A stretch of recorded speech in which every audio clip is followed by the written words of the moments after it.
Hey guys, तो यहाँ पे हम लोग बात करने वाले हैं गिट इग्नोर फाइल के बारे में एंड उससे रिलेटेड कुछ इंपॉर्टेंट चीज़ें हम लोग सीखेंगे यहाँ पे। तो सबसे पहले मैं बता दूं कि यहाँ पे हम लोग क्या क्या सीखने वाले हैं एंड बेसिक सेटअप जो है मैं ऑलरेडी तैयार करके रखा हूँ यहाँ पे। ठीक है, तो हम लोग उस पर मूव करेंगे। सबसे पहले हम लोग सीखने वाले हैं कि गिट इग्नोर फाइल क्या है, उसका यूज़ और इम्पोर्टेंस आपके फोल्डर में, आपके प्रोजेक्ट में किस तरीके से रहेगा, राइट। एंड उसके बाद कि उसको हम कैसे लिखते हैं, उसमें एक फाइल ऐड करना है, उसमें एक फोल्डर ऐड करना है, राइट। तो कैसे करेंगे, ठीक है, उस फाइल का एक्सटेंशन क्या होगा एंड लास्ट में हम लोग सीखेंगे कि एक फाइल या फोल्डर जो है आपका ऑलरेडी गिट पे पुश है तो आपको उसको गिट इग्नोर में कैसे ऐड करना है, राइट। चलिए तो वीडियो शुरू करते हैं एंड मैं पंकज कुमार इस वीडियो में आपका स्वागत करता हूँ। यहाँ पे हम लोग इन सारे सवालों को अब डिस्कस करेंगे। सबसे पहले मैं आपको बता दूं कि बेसिक सेटअप मेरा जो है, यहाँ पे मैं एक रेपो बनाऊंगा टेस्ट नाम का एंड ये जो होगा करेंटली मैं बोलूँगा कि जस्ट फॉर लर्निंग पर्पस रहेगा। तो आपको ये वीडियो बनाने के बाद ये रेपो अगर आप एक्सेस करने की कोशिश करोगे तो नहीं मिलेगा, मैं डिलीट कर दूंगा। एंड यहाँ पे मेरा पावर सेल, ये एक फोल्डर की टिग्नोर फाइल जो है ये एम्प्टी अभी कुछ भी नहीं है इसमें, मैं सब ऐड करके आपको डिफरेंट डिफरेंट केसेस के हिसाब से समझा दूंगा। इसको मैंने ऑलरेडी VS कोड में ओपन कर रखा है एंड ये आपका यहाँ पे कुछ अगर लिखने की ज़रूरत पड़ी तो हम बात करेंगे। ठीक है, तो सबसे पहले फोल्डर हमारा गिट में हमारा रेपो जो है टेस्ट क्रिएट है, ठीक है। एंड यहाँ पे आपको इंस्ट्रक्शन दिए हुए कि कैसे आपको ऐड करना है कोड। यहाँ पे सबसे पहले मैं क्या करता हूँ, यहाँ पे गिट इग्नोर फोल्डर के अंदर सबसे पहले मैं दो चीज़ें बनाता हूँ। एक मैं a.cpp करके एक फाइल बनाता हूँ जिसमें मैं कुछ कोड C++ का लिख दूंगा, ठीक है, ओके। एंड यहाँ पे एक फाइल बना देता हूँ मैं test1, सॉरी फोल्डर में बना देता हूँ test1 के नाम से।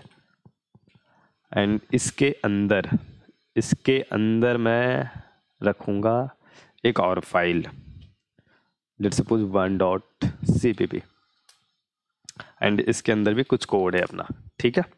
इतना बेसिक सेटअप मैं रखूँगा शुरू में। तो सबसे पहले हम लोग बता दें कि गिट इग्नोर फाइल क्या है और ये कैसे लिखते हैं, ठीक है। तो गिट इग्नोर फाइल एक तरीके का मैं बोलूँगा टेक्स्ट फाइल, जैसे ये एक फाइल है जिसमें आप कोड लिख रहे हो C++ का, कहीं पाइथन का और जावा का समथिंग। तो गिट इग्नोर फाइल उसी तरीके से एक फाइल है, ठीक है, जहाँ पे हम एक तरीके से मैं बोलूँ कि TXT फाइल हम लोग उसको बना रहे हैं। बट उसका एक स्पेशल इम्पोर्टेंस है। स्पेशल इम्पोर्टेंस कहाँ पे है, सबसे पहले तो ये है कि उसका स्पेशल इम्पोर्टेंस है गिट रेपो में है। देखो यहाँ पे अगर मैं गिट इग्नोर फाइल लिख दूँ तो VS कोड को या किसी और को कुछ नहीं पता चलेगा कि क्या है, अनटिल अनलेस कि उसको मैं गिट इनिशलाइज करूँगा, राइट। तो जैसे मैं गिट इनिशलाइज करूँगा तो ये गिट इग्नोर फाइल जो होगा उसका एक स्पेशल इंपॉर्टेंस बनेगा। और वो क्या कर रहा है, देखो फाइल का नाम ही क्या है, गिट इग्नोर। तो सबसे पहले इसको जरा सा ब्रेक डाउन करते हैं फाइल के नेम को, राइट। तो फाइल का नेम जो है हमारा गिट इग्नोर, राइट। अब ये क्या कर रहा है, गिट को इग्नोर करना है, बेसिकली इग्नोर करना। इग्नोर करने का मतलब उसको अनदेखा करना है, राइट। तो यहाँ पे यही खुद बता रहा है कि गिट को इग्नोर करना। तो नॉर्मल अगर फोल्डर में आपने गिट इग्नोर फाइल लिखा है तो उसका कोई इंपॉर्टेंस है नहीं, जब तक कि वो एक गिट रेपो ना हो तब तक, ठीक है। और अगर आप इस फाइल में भी देखो, मैंने कुछ नहीं किया, गिट के अगर हिडन आइटम को मैं रख भी रहा हूँ तो भी आपको गिट का कहीं फोल्डर नहीं दिख रहा होगा। एक डॉट गिट करके एक फोल्डर यहाँ पे बनेगा जब मैं गिट इनिट करूंगा तो, ठीक है, वो चीज़ें आएगी, ठीक है। तो ये बोल रहा है गिट इग्नोर का मतलब हुआ कि आपको इग्नोर करना फाइल को। तो इसमें उन फाइल का मुझे बस नाम डालना है जिसको मुझे इग्नोर करना, सिंपल है। अगर मुझे एक फाइल है जैसे a.cpp, तो a.cpp वहाँ पे ऐड कर देंगे और वो फाइल को गिट जो होगा इग्नोर करेगा, ठीक है। तो हम लोग गिट इग्नोर फाइल को बनाते हैं, लेकिन कहाँ पे रखना है, पहला क्वेश्चन आएगा किसी के माइंड में कि गिट इग्नोर फाइल को कहाँ पे रखना है। तो बेसिकली क्या है हमारा जो एक तरीके से मैं बेस्ट प्रैक्टिसेस बोलूँगा कि आपको जो है डेवलपमेंट में क्या होता है, बेस्ट प्रैक्टिसेस जो होती है वो गिट रेपो के मीन्स फोल्डर जो है आपका होगा, रूट जो फोल्डर है आपका यहाँ पे नहीं, यहाँ पे गिट इग्नोर जो होगा आपका रूट फोल्डर, यहाँ पे हम लोग रखते हैं गिट इग्नोर। जैसे ही आप देखो गिट इग्नोर मैंने कंप्लीट किया, VS कोड को अल्टीमेटली इसने एक नया सिंबल, जो मैंने थीम चुन रखा हुआ उसके हिसाब से एक नया सिंबल इसको इनिशियलाइज किया। अगर मैं ई को भी हटा दूं तो चेंज हो जाएगा, कुछ नहीं है, एक नॉर्मल फाइल है। लेकिन जैसे ही मैंने ई किया तो गिट इग्नोर एक नया फाइल बन रहा है जो एक स्पेशल मीनिंग के साथ आ रहा। और मैं इसको कर देता हूँ इंटर। इस फाइल को गिट इग्नोर को आप किसी फोल्डर के अंदर भी रख सकते हो, बट बेस्ट प्रैक्टिस ये कहता है कि आपको रूट फोल्डर, पेरेंट फोल्डर में रखना, राइट। इस तरीके की जो फाइलें होती हैं आपको हमेशा रूट फोल्डर में रखनी चाहिए, ठीक है। ओके, तो ये चीज़ हो गया कि हमारा गिट इग्नोर फाइल क्या है ये हमने सीख लिया, उसका यूज क्या है कि ये भी सीख लिया, इंपॉर्टेंस, ठीक है। अब समझते हैं कि इसको एक फाइल को मुझे गिट इग्नोर फाइल में ऐड करना है तो कैसे करेंगे। उसके पहले मुझे इस रेपो को एज ए गिट रेपो बनाना पड़ेगा।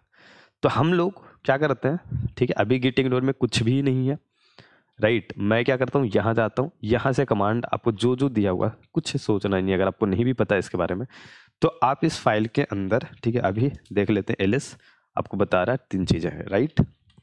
अब आपको यहाँ पे सिंपली गिट इनिट करना है, हो गया। सेकेंड है आपका ऐड, ये आपका ऐड जो कमांड बोल रहा ये रीडमी फाइल के लिए, तो हमारे पास जो भी है तो मैं सीधा बोलूँगा गिट ऐड ऑल, तो ऑल फाइल ऐड हो गया। गिट स्टेटस देख लेते हैं, सारी चीज़ें ऐड हो चुकी है। अगर आप VS कोड पे जाओगे तो यहाँ पे भी आपको जो होगा ये कलर चेंज हो रखा होगा, ठीक है, ये सब आपका ऐड हो रखा फाइल। अब देखते हैं यहाँ पे, इसके बाद बोल रहा है कि आपको कमिट करना है, फिर ब्रांच क्रिएट करनी है, कोई नहीं, गिट कमिट -m फर्स्ट, मैं बस नाम दे रहा हूँ फर्स्ट, एक मैसेज देना है आपको, ठीक है। तो ये चीज़ हो गया, git branch -m and main, okay. And ये चीज़ें अब कॉपी करके डाल दो यहाँ पे, ठीक है। गिट पुश, अब ये जितनी भी सारी चीज़ें मैंने रखी है वो सब यहाँ पे आपको जो होगा वो मिल जाएगा, ठीक है। तो जैसे मैं इसको रिफ्रेश करूँगा तो आप देखोगे आपको git ignore file, a.cpp file, test folder, आपको सब कुछ मिला जैसा मैंने किया था, ठीक है। अब आपको क्या करना है, अब आपको करना है कुछ सिनेरियो देखते हैं। सबसे पहले यहाँ पे मैंने एक फोल्डर बनाया test2 नाम का, राइट, test2। इसके अंदर 2 फाइल बनाते हैं, a.py और एक और फाइल बनाता हूँ b.py, ठीक है। देखो कोड कुछ भी हो सकता है आपका, py फाइल हो, जावा फाइल हो, कोई भी फाइल हो, डॉकर फाइल हो, कुछ भी, ये एक फाइल का, इसके अंदर कंटेंट क्या है उससे उसको मतलब नहीं है, वो बस फाइल को इग्नोर करेगा, ठीक है। तो ये देखते हैं अब a.py फाइल और b.py फाइल दोनों बन चुका है। आप देखोगे तो कमिट में आपको ये दोनों दिखेगा। अगर मैं पावर सेल में इसी चीज को देखूं, ठीक है, गिट स्टेटस, तो आपको दिख रहा है test2 फोल्डर बना है, ठीक है। अभी अगर मैं ऐड करूंगा तो मुझे a.py b.py दोनों फाइल जो होगा वो ऐड होगा। मुझे क्या चाहिए, पहला सिनेरियो ये हो सकता है आपका कि मुझे ना एक फाइल को इग्नोर करना है, a.py को, तो यहाँ पे आपको सिंपली a.py ऐड कर दो, ठीक है। आप यहाँ पर a.py को ऐड कर दो, सिंपल। यहाँ पे अब देखो, अब जाओगे आप तो आप a.py को देखो, जस्ट यहाँ पे से डिलीट हो गया उस। एंड गिट इग्नोर में चेंज मैंने किया तो ये आया है, ठीक है, ये मॉडिफाइड है, ये अनकमिट है अभी। तो आपको b.py अभी भी चेंज जब आप ऐड करोगे तो ऐड होगा, लेकिन a.py गया। अगर आपको b.py करना है, आई थिंक test2 के अंदर है, तो इसको मुझे test2 बाकायदा लिखना चाहिए, ठीक है, ऐसा ये होगा a.py, अब होगा यहाँ से डिलीट, राइट, test2, ठीक है। अब मुझे अगर लेट सपोज ऐसा एक सिनेरियो तो ये हो गया कि हमारा फाइल को ऐड करना, तो फाइल को हमने ऐड कर दिया, तो यहाँ से जो भी फाइलें हम करेंगे, जो फाइलें करेंगे वो ठीक है, वो हो जाएगा। b.py को करना है तो मुझे फिर से लिखना होगा test2/b.py। अब ऐसे समझो, हो सकता है कि test2 के अंदर 1000 फाइल हो, 10,000 फाइल हो, अब आप सबको एक एक करके तो ऐड करने बैठोगे नहीं। अगर ऐसा कुछ हो कि सब फाइल को हटाना है तो मुझे क्या होगा, बेस्ट प्रैक्टिस ये कहते हैं कि आपको पूरा फोल्डर को ही हटा दो, तो पूरा फोल्डर test2, ये आपका तरीका होगा एक फोल्डर को रिमूव करने का, ठीक है। तब जब आप टेस्ट 2 को इस तरीके से कर रहे हो तो अब देखो चेंजेस में सिर्फ गिट इग्नोर फाइल है, टेस्ट 2 आपने किया तो दोनों file a dot b dot दोनों फाइल जो है इग्नोर हो जाएगा। ठीक है, अब मैं इसको क्या करता हूँ, ऐड कर देता हूँ एंड देखते हैं क्या क्या ऐड होता है, क्या हमारा गिट इग्नोर सही लिखा हुआ है। ऐसा VS कोड से आपको दिख रहा है बट वहाँ पे भी हम लोग वेरीफाई कर लेंगे। तो कमिट करते हैं सेकंड एंड गेट पुश। ठीक है, यहाँ पे देखो 1 फाइल चेंज्ड 1 इंसर्शन। अब हम यहाँ पे जब रिफ्रेश कर रहे हैं पेज को, देख रहे हो आप गिट इग्नोर में चेंजेस हुए हैं। सेकंड यहाँ पे नाम दिख रहा होगा, टेस्ट 2 आ गया बट टेस्ट 2 फोल्डर नहीं आया। ठीक है, तो इस तरीके से आप जो है एक फाइल को, एक फोल्डर को ऐड कर सकते हो। ओके, अब लास्ट सवाल जो इस वीडियो का रहा कि एक फाइल है जो ऑलरेडी पोस्ट है जैसे कि a.cpp और इसको मुझे इग्नोर करना है, क्योंकि अब देखो अगर आप इसमें क्या करो, a.cpp ऐड करो। ठीक है, a.cpp ऐड कर दिया। अब इसमें आप कोई चेंज करोगे, ठीक है, मैं लिख देता हूँ cout hello world, राइट। देखो आप अगर आपने इसको चेंज किया है तो देखो यहाँ पे आपको जो होगा ये दोनों चीज़ें आएगी। सेटिंग डॉटेशन इसको भी मुझे इस तरह की चीज़ों के लिए आपको रखना पड़ेगा गिट इग्नोर में। चलो इसको हटाते हैं यहाँ से। ठीक है, ये इनबिल्ट फाइल कुछ आ जाती है VS कोड का। तो देखो आपने a.cpp में चेंज किया और a.cpp में चेंजेस जो यहाँ पे दिख रही है, बट आप कहोगे मैंने गिट इग्नोर को तो ऑलरेडी a.cpp यहाँ पे ऐड कर रखा है तो ये आना नहीं चाहिए।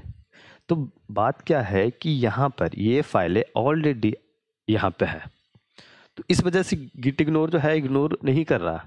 ये आपका जो गिट ब्रांच में है बेसिकली, वो एक जो पाइप में है वो आपको उसको लिए रोक रहा। इसको क्या करना होगा आपको, पहले गिट इग्नोर में अगर इसको ऐड करना चाहते हो, ठीक है, इसके कंटेंट को आपको इग्नोर करना है तो आपको यहाँ पे जाना होगा, इसको डिलीट करो, सिंपल।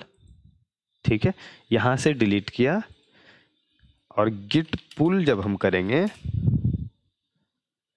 गिट पुल करेंगे तो यहाँ पे चीज़ें अपडेट हो गई होगी एंड a.cpp भी गायब हो गया होगा।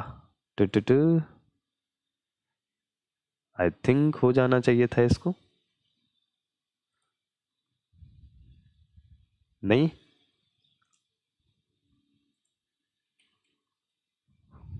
एक सेकेंड, जस्ट हो जाना चाहिए था। आई थिंक हमने return by merge a dot, please फिर से, ठीक है। तो आप देखो अब a.cpp फाइल जो है यहाँ से डिलीट हो गया, राइट। अब यहाँ से भी डिलीट हो गया, आपका जो वर्किंग ट्री है बेसिकली वहाँ से डिलीट होना चाहिए, तो वर्किंग ट्री से अब डिलीट हो गया।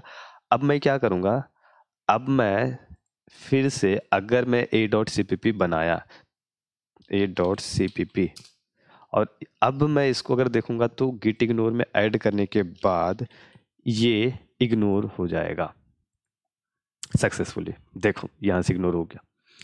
तो ये चीज़ें हैं, ये करना पड़ेगा आपको। कुछ भी अगर आपने पहले पुश कर रखा है, ठीक है, ऐसा हो सकता है कि बेसिकली कुछ फाइलें आप उसमें ऐड करना इनिशियली जब आपने गिट इग्नोर बनाया उस टाइम पे कुछ फाइलें थी जिसको आप ऐड करना चाहते थे बट ऐड कर नहीं पाए, उस टाइम पे भूल गए, आपने डायरेक्ट पुश कर दिया। ओके, तो ये चीज़ें आपको इस तरीके से हैंडल करना पड़ेगा। उसको पूरा एक तरीके से बोलो कि कॉपी करके कहीं और एक दूसरे फोल्डर में आप बना लो एंड उसके बाद आप उस पूरे वर्किंग ट्री से हटाओ। ठीक है, ट्री से हटाने के बाद आपको ऐड करना पड़ेगा सेपरेटली। एक इसमें और चीज़ है, अगर कोई चेंज करते हो आप, जैसे कि मैं इसको हटाता हूँ इस लाइन को, ठीक है, तो a.cpp यहाँ पे आपको दिख रहा होगा, तो आप डायरेक्टली यहाँ से id2 गिट इग्नोर करोगे तो भी आपका सेम चीज़ लिखा जाएगा। अगर आप भूल जाते हो कि आपको कैसे करना है किसी फोल्डर में या कोई एक फोल्डर के अंदर फोल्डर इस तरीके से आपका जो है हिराकी है, तो आप क्या करो, डायरेक्ट यहाँ से id2 गिट इग्नोर करो एंड पूरा पाथ वही इसके हिसाब से ऐड कर देगा। तो आपको ज़्यादा उसमें हिसाब टेंशन भी लेना नहीं है, आपको प्रॉब्लम नहीं होगा, राइट। ठीक है, तो आई थिंक कि सारा सवाल हमने जो भी हमारा ये वीडियो का एजेंडा था वो कवर अप कर रखा है। एंड अगर कोई डाउट आपको बचता है इसमें तो बताना। आई थिंक कि आपको क्लियर होगा क्योंकि मैंने आपको एज ए डेमो भी करके दिखा दिया, तो आपको किसी पार्ट में कोई प्रॉब्लम तो नहीं रही होगी। बट अगर कोई बचता है तो नीचे कमेंट बॉक्स में बताना। एंड डिस्क्रिप्शन बॉक्स में आपको डिस्कॉर्ड सर्वर का लिंक प्लस टॉपमेट सर्विसेज का लिंक मिल जाएगा। तो अगर कोई डाउट है तो आप यहाँ पर जाकर आप अपने डाउट को क्लियर कर सकते हो मेरे साथ, ठीक है। ओके, तो इस वीडियो में इतना ही रखते हैं, मिलते हैं अगली वीडियो में। Till now bye bye.